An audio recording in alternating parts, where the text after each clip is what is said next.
पंतप्रधान नरेंद्र मोदी यांच्या अध्यक्षतेखालील केंद्रीय मंत्रिमंडळाच्या बैठकीत आज देशात 3 समर्पित केमिकल पार्क्स उभारण्यासाठी भारत औद्योगिक विकास योजना रसायन या योजनेला मंजुरी देण्यात आली। या योजनेची घोषणा 2026-27 या आर्थिक वर्षाच्या केंद्रीय अर्थसंकल्पात करण्यात आली होती।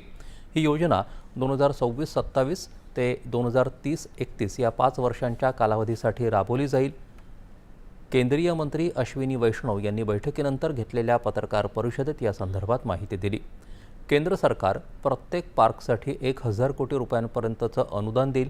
यासाठी संबंधित राज्य सरकारचे किमान 500 कोटी रुपयांचं योगदान आवश्यक असेल असं त्यांनी सांगितलं।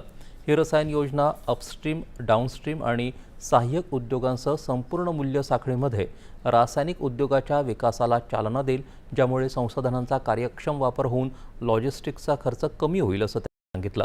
यामुळे खर्चातील स्पर्धात्मकता वाढेल आणि भारतीय उद्योग जागतिक स्तरावरती स्पर्धाक्षम बनेल असं वैष्णव म्हणाले।